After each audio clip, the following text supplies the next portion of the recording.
La semana pasada el jefe de gobierno de la Ciudad de México, Miguel Ángel Mancera, envió una carta al secretario del Trabajo del Gobierno Federal, Alfonso Navarrete Prida, donde le plantea realizar un aumento urgente de 12 pesos al salario mínimo. Navarrete respondió ayer que el país no requiere un incremento salarial de emergencia.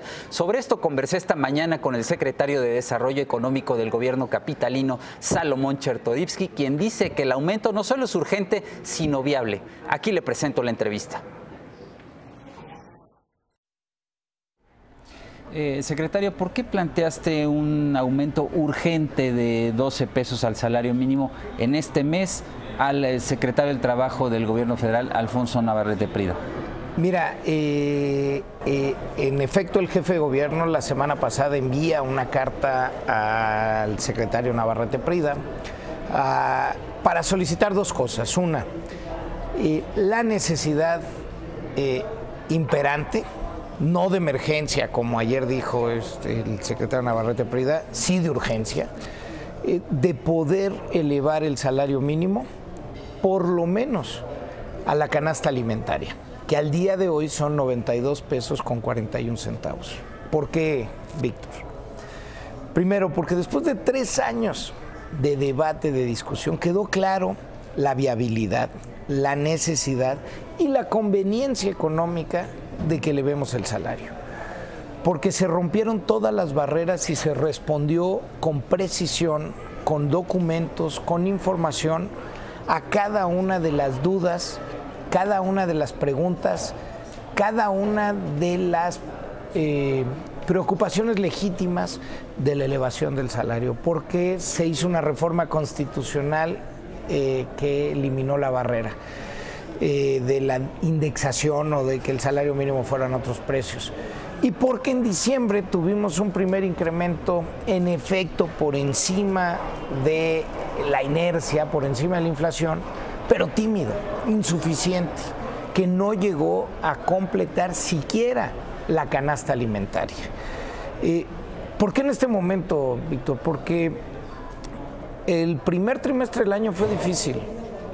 Fue difícil en términos del incremento a los precios de los combustibles, fue difícil porque ya tenemos resultados de en cómo anda nuestro nivel de inflación, y está por encima de lo que habíamos tenido en años anteriores, y porque estos incrementos afectan sobre todas las cosas a los trabajadores que menos ganan, porque el incremento de diciembre ya se lo comió la inflación de estos primeros meses, porque ya pasaron las negociaciones contractuales y entonces no hay el riesgo de que esto lo contamine.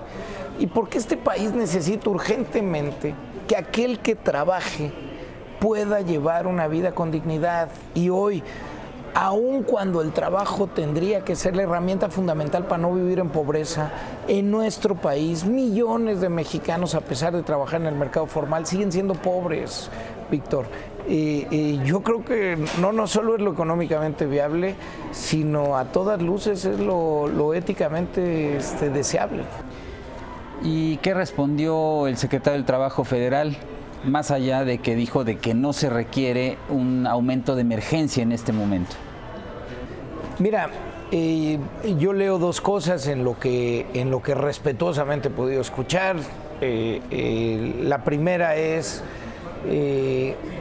no un aumento de emergencia, insistimos, no es de emergencia, no nos quieran referir a las épocas de crisis de los 80 o a comparar con Venezuela. Estamos en otras condiciones, son otras características las del país, son otros los instrumentos, es otra nuestra sanidad macroeconómica para poder tener esta discusión en serio, y se tuvo.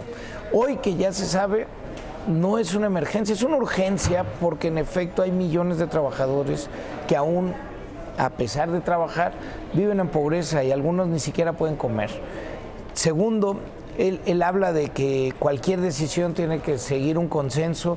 Pues yo creo que ya me sorprende, porque pareciera que el único que no está en consenso es él, porque el consenso es amplísimo entre sectores académicos, empresariales, sindicales, organizaciones de la sociedad civil, gobiernos locales. Hay un consenso en que esto es imperante.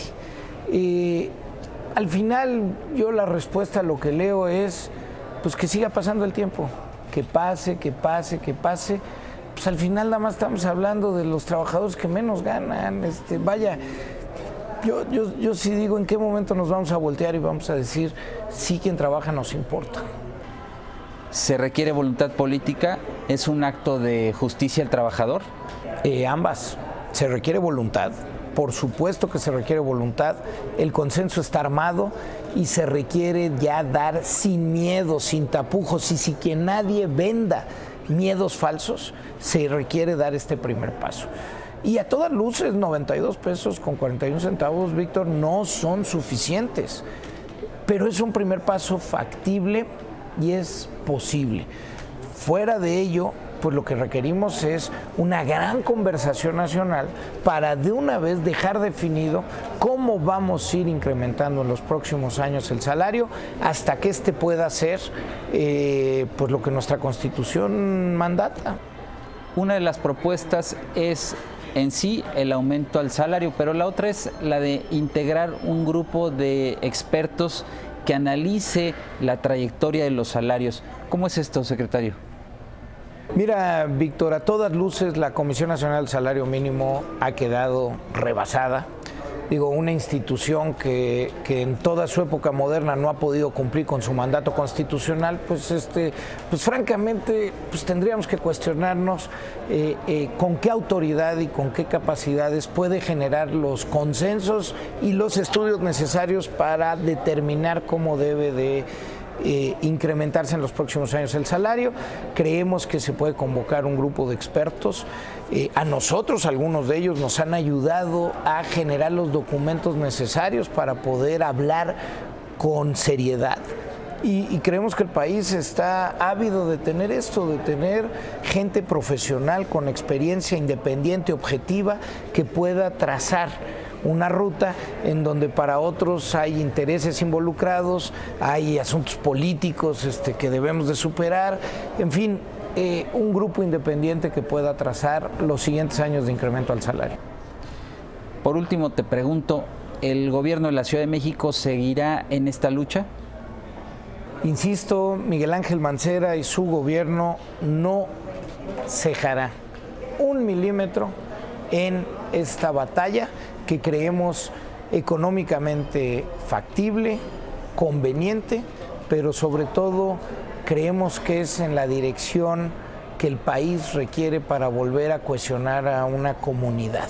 En una comunidad nadie se puede quedar fuera y hoy millones de trabajadores, a pesar de serlo, a pesar de estar en el mercado formal, se están quedando fuera de la comunidad porque ni siquiera ganan lo mínimo para poder vivir con dignidad. De eso estamos hablando, de volver a construir país, de salirnos de esta idea de que las cosas tienen que ser tal cual fueron dictadas hace 30 años. No, podemos pensar en políticas heterodoxas, en políticas diferentes y podemos pensar primero en la gente.